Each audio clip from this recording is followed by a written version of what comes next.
Well, they played their first show since Dave Mustaine's throat cancer diagnosis last year, as it is already nightfall in Europe. The band just played, opening up for Five Finger Death Punch in Helsinki, Finland. They played an 11-song set. Well, that's good to hear, and it was good to see Dave post that, and it's good to see that Dave is back out there doing his thing.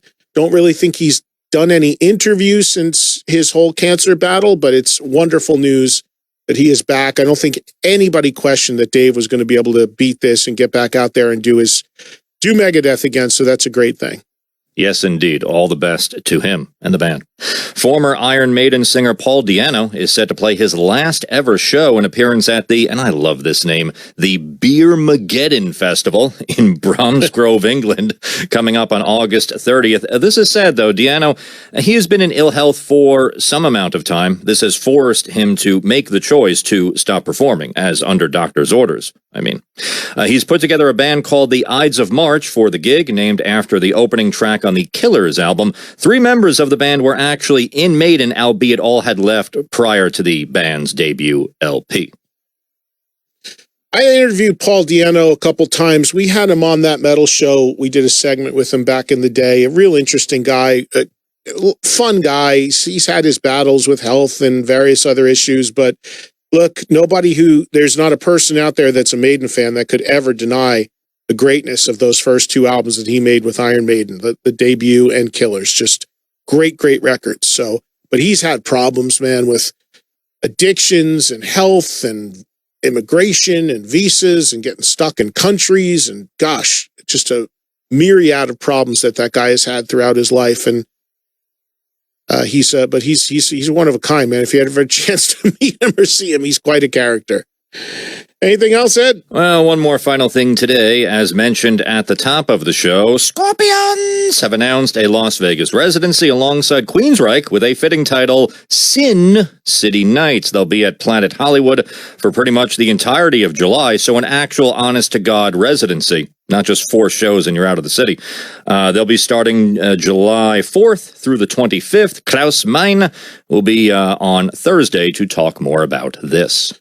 Yeah, Klaus is scheduled to call in 2:30 Eastern live from Germany and talk a little bit about this latest run for Scorpions. Look, Scorps are a band that 15 years ago I had on my XM show talking about retirement and saying they were done and they were doing a victory lap and all that. And here we are in 2020 with Scorpions dates and activity. It's just nobody goes away. And in some cases that's good, and in some cases that's not so good because they quite frankly should know when to say when. But Scorps are still really good. They still have it. Still a lot of power coming off of that stage, and it really is good. And Rudolf Schenker, who is 73, I think, has like a 2-year-old kid. He told me that. Oh, he pulled a Mick Jagger. So, he wants to get out of the house. He wants to be on the road 340 days of the year. So if you're a man in your early 70s, you do not want to deal with an infant or a baby or a young kid. I remember when he told me that on the air, and I was like, are you crazy? And he goes, I have people to help. I was like, yeah, I bet you do. My goodness. Wait a sec, Eddie. Is it Klaus Meine or Klaus Meine? He pronounces it, and I've heard it pronounced Meine. Okay, I don't want to pull a perk. Even though there's not an A out at the end of it, I've heard him pronounce it like that. So that's Very what good. I know. Klaus will be. Maybe I'll ask Klaus that. There you go. We'll get that. Like I had 16 years ago, I got it, or 14 years ago, I got it sorted out with Neil Peart. I'll get that resolved once and for all with Klaus, because the other one that gets mispronounced in Scorpions is their guitarist, Matthias, which say Matthias Jabs. Wrong. It's Matthias, and the last name is Yabs, is how it's pronounced, like with a Y, even though it's a J. He even jokes like that. He'll say, yeah, a lot of people call me Matthias Jabs. It's Matthias.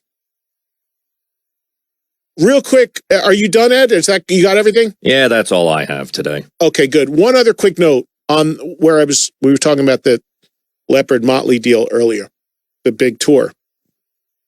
So something else,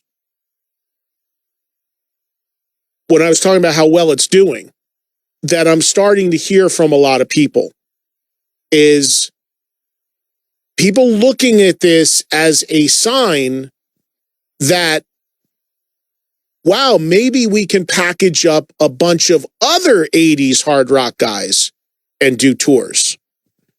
So walking around NAMM with this being a talking point and so many in the business talking about the legitimate strong sales of it,